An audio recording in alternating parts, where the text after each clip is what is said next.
Yo guys, in this video I'm going to be going over common mistakes that are stopping you from going pro in Fortnite Battle Royale. No matter how good you think you are at this game, everyone has their strengths and weaknesses. So in this video I've picked up all of the mistakes pro players are doing, telling you guys how to stop doing them, and eventually you'll be at that pro level that's been holding you back the whole time. In this video not only will I be going over mistakes you make building wise, but I'll also be going over all the mistakes you make because of Season 4. So listen carefully to this advice, because this will guaranteed make you a better Fortnite Battle Royale player. Who knows, maybe you can unleash all of these brand new skills in your next Fortnite competition and score yourself some earnings or some good placement. But right before I go on to the first mistake you guys are making in Fortnite Battle Royale, please drop a like on this video and subscribe to the channel, because just a quick reminder guys, it honestly takes like 2 seconds out of your day, and also it only takes like 2 buttons to like and subscribe, so why not hit those 2 buttons and make somebody's day? You know, I don't know why anyone wouldn't, to be honest. So watch till the end of the video to avoid all of these mistakes, and cue in the intro.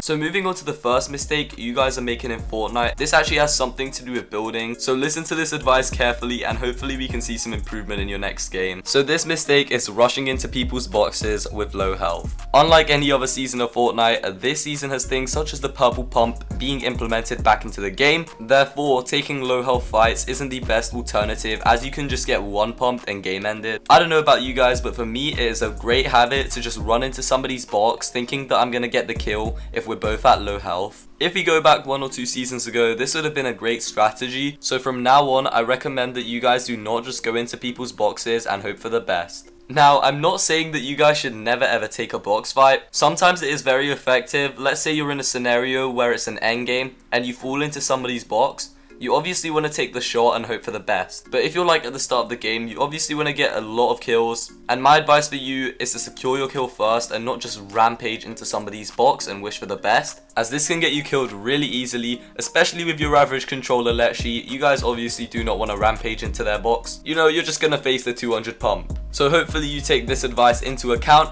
Without more being said, let's move on to the second mistake that you guys should avoid in Fortnite. So this mistake guys is just to run up to somebody's wall, place a crash pad and hope to do an exploit. With Season 4 guys, you have to be a little bit more sneaky than that. Try and do other exploits such as Crashpad exploiting from a cone above, or just do different variations of it. Just try not to run up to someone's wall, put a crash pad and hope for the best, as you can just get your head 200 pumped and people can definitely predict it nowadays. With many attempts guys, I've tried to do the regular standard Crashpad exploit and people actually end up hard scoping their pump, waiting for you to reach their side of the wall and hitting you guys for 200. Especially with the purple pump in the game, this could get you 1 pump killed instantly. So hopefully you guys are taking this into account and not Crashpad exploiting instantly. Just like the other methods, sometimes it is effective. Like say you're in an endgame situation and players are so busy that they can't really focus. It'll be a good opportunity to third party a fight with that kind of Crashpad exploit, but that should be the only exception, third partying. Because if somebody's ready and waiting for your approach, they're definitely gonna destroy you. So with that being said, let's move on to the next mistake that you are making in Fortnite Battle Royale. So for this mistake guys, what you want to end up doing is not editing your windows open. Yes guys, you heard me, do not do open window edits.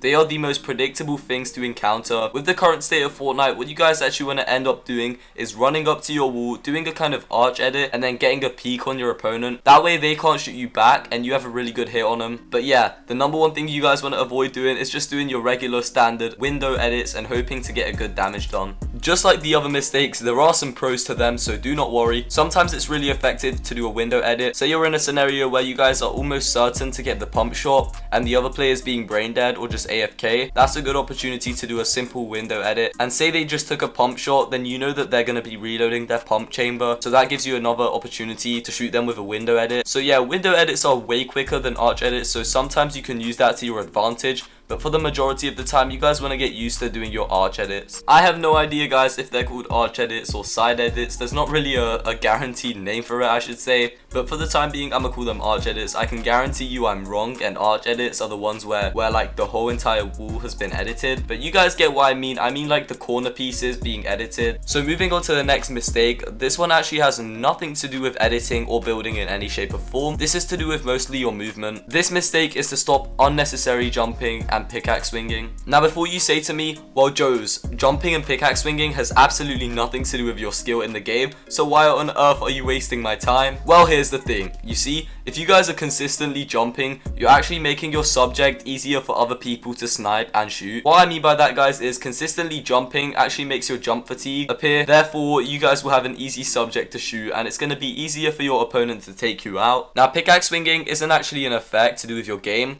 but this can actually impact your fingers, and I'm not saying that to sound stupid, but if you guys are spending that much time spamming your one key or whatever button you press for your keyboard, you're better off using that brain power and time and effort doing something else. Like, if you think about it, most pro players such as Benji end up spamming their shift key and pickaxe, but in reality, it doesn't affect your gameplay, and even worse, you could be using all that muscle, brain power, time, saving some energy for endgame, or wherever you need energy most, I don't know. So I'd better not be seeing one more person unnecessarily spamming out their pickaxe and crouching up and down while running. So I think that final rule concludes what you guys shouldn't be doing in Season 4. Another thing I want to say real quick is, I know a lot of people have been making common mistakes with the Avengers things. I could make a separate video on that, but if you guys just want me to say it real quick, if you're the kind of person to mess up your endgames and games with these Avengers weapons, I suggest not picking them up, guys. Trust me, they will make significant differences.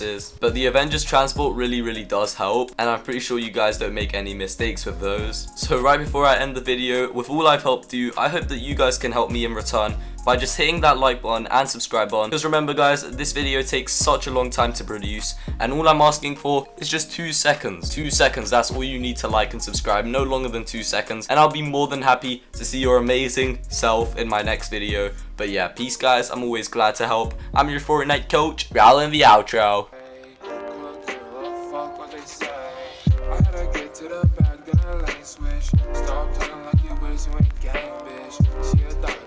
So faithless.